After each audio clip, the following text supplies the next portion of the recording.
Well, it's the most common personality disorder in Australia, with 2 to 5% of people affected at some stage in their lives. However, borderline personality disorder remains largely under-researched and misunderstood. Here to talk about it, we're joined by one of our viewers, our lovely viewer, Amanda Steelby. Amanda, welcome to the Ben Robin Robbo Show. Hi, nice to see you all. It's nice to see you too. You comment every day on the show and you were a big part of the Studio 10 audience. Robbo and I have known you for years.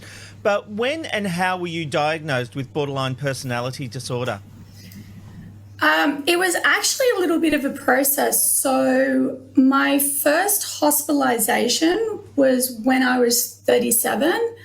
And from that, I was given a diagnosis of dysthymia with a category B personality disorder, because 1 week isn't enough time to diagnose a personality disorder. Yeah. And then I was seeing a clinical psychologist, and it was about a year later that she told me. So, Amanda, can you take us through some of your symptoms?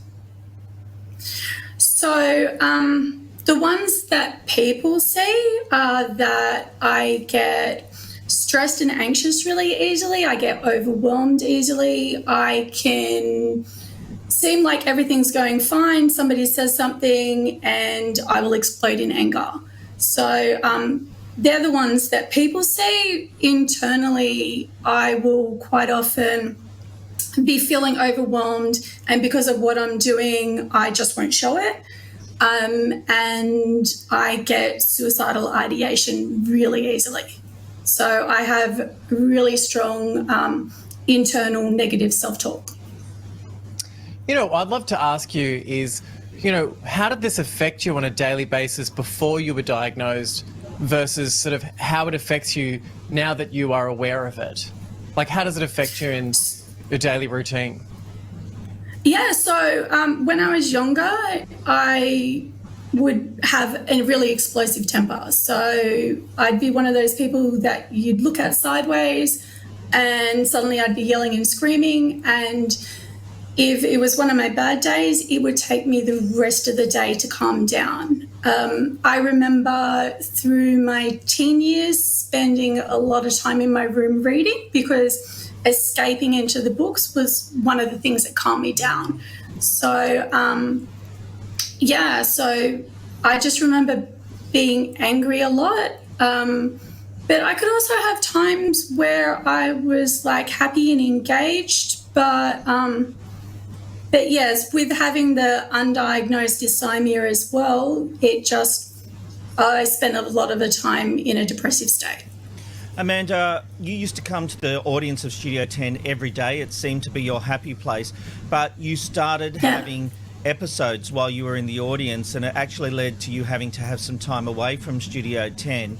Tell me what was going through there, because it was a very scary time for you and also for the people around you. So that was one of my times where my suicidal ideation was playing up. So when that happens, I have an almost constant chatter in my head unless I'm actively distracting myself. And so then I end up with a really short fuse. Something that would normally be a 2 in the annoyance factor is like a 9 or 10. So it takes something really, really small to like explode. And and it's very hard to feel happy. You're just down. And the thing is, borderline down very closely mimics depression and like having major depression, but the difference is medication doesn't do any difference.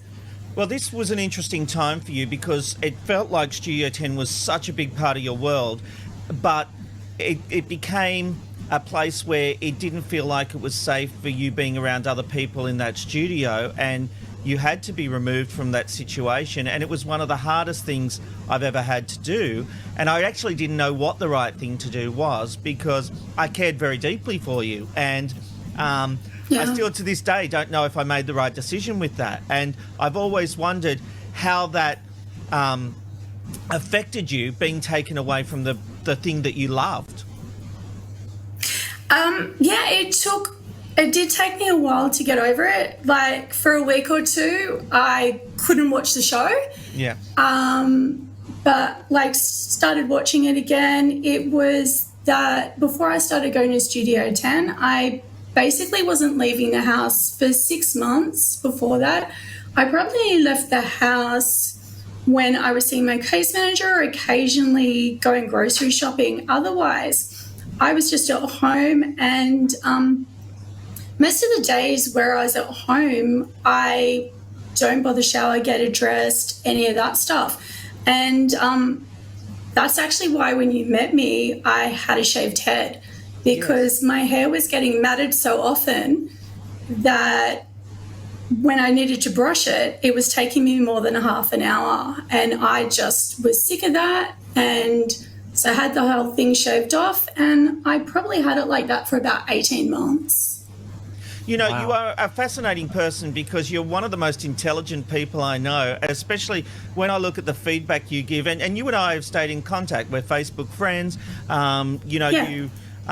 You message me with stuff, and you talk on the page, the Ben Robin Robbo page, and your commentary is always so insightful. How do you reconcile the fact that, to me, you are a really intelligent person, but you're having to constantly deal with this other side of you? I don't reconcile it. It's both of them are true.